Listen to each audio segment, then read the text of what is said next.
Bismillah, alhamdulillah, wa salatu wa salam ala rasulullah wa ala alihi wa sahbihi ajma'in, ashhadu an la ilaha illallah wa la sharika lah, wa ashhadu muhammed abduhu wa rasuluhu ma ba'd. Assalamu alaikum. My name is Yusuf. Can you say Yusuf? You say Yusuf. Yeah, very good. I wish you'd teach my wife. She keeps mispronouncing it. She calls me useless.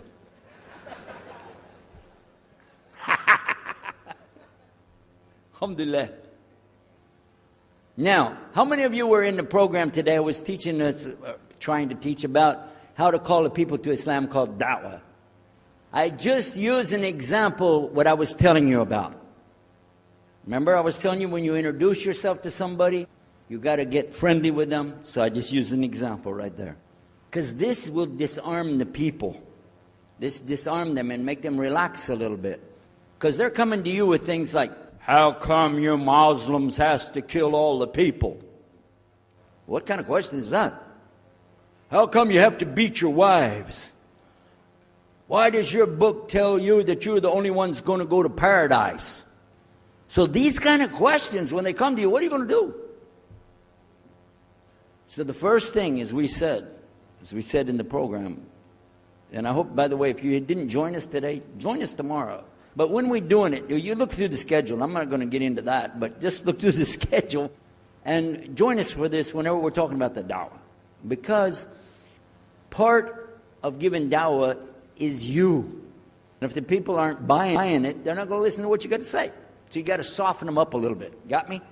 Okay, where are we? The subject tonight is the subject of priests and preachers entering Islam.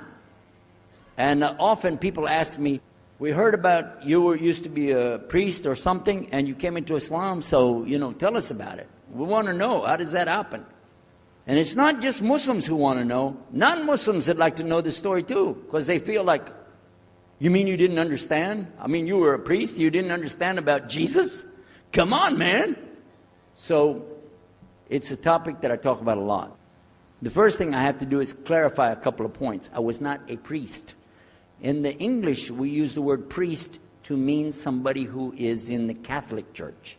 If you're not from the Catholics, if you're from the Protestants, then you don't use that term. We usually use the term, for instance, pastor, minister, preacher, reverend, and these are some of the titles. We came up with an awful lot of them because that's the way humans are, right? Give ourselves titles. So I was a preacher and a minister of music. But it doesn't really matter, but just if you're talking to a Christian and you say a priest, he's going to say, oh my God, how is that? And when they find out, oh, you weren't a Catholic, well, that's a lie, then you weren't a priest. So I want to clarify that. As a matter of fact, I will tell you, in my own estimation, I'm probably the least of the factions within this equation. Because there were so many other people that came into Islam the same time I did. That's why it takes a little bit of time to tell the story. But they asked me to tell it tonight, so we're going to do that.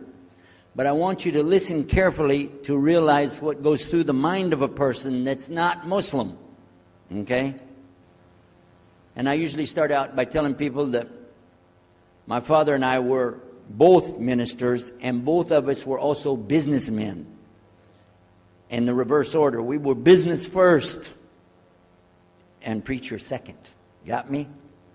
Because, well, as they say, business is business. And that's exactly how it worked. We operated mostly in Texas. We had a place in San Antonio, Houston, and also in the Dallas area. And we were very concerned about Christian conditions. So my father started something called Concerned Christian Centers. And basically, if you look at it from a material point of view, it was a place to sell stuff. But what we would do is take consignment things in. People could bring things into us, and then we would sell it and keep part of the money. And keep a lot of the money. But anyway, they would bring in what they make with their hands, arts and crafts. And a lot of old women, they like to sit around and make things, then they give it to us.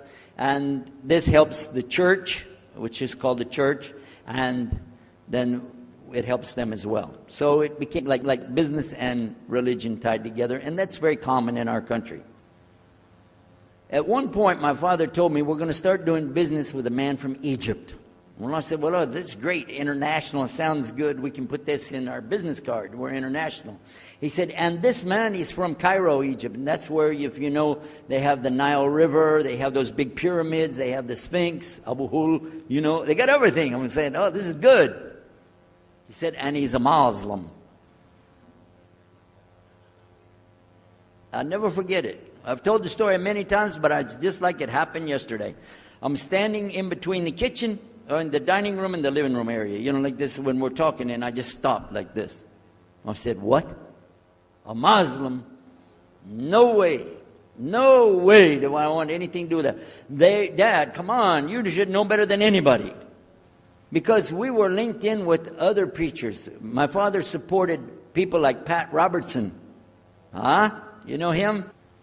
Pat Robertson? And Oral Roberts. He's not very popular anymore, but he used to be real strong. And his ministry up in Tulsa, Tulsa, Oklahoma.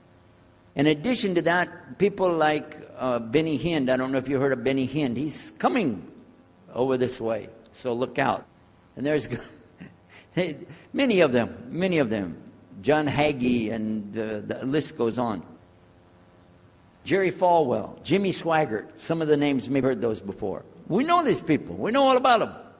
All about them. Okay? So at one point, here I am standing there talking to my father about a Muslim. These are the enemies of God. This is what we've been taught. These same people, I just mentioned their names, in their preaching on the television and so on, this is what they teach. Muslims are no good. Now it just became Muslims are terrorists. But back then, you know, we didn't reach that level yet. We were still just kidnappers, hijackers, you know. They said that Muslims don't believe in God, that they're worshiping a black box in the desert, and they kiss the ground 5 times a day. Now that's what we know, man. So here's this Muslim going to do business with us. I told my dad, no way, I'm not going to do it.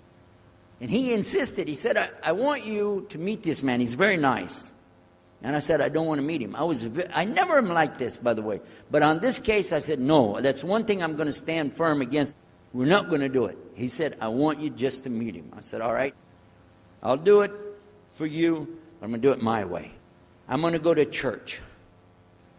And it's going to be on Sunday. When I come out of the church, I'm going to have my Bible under my arm.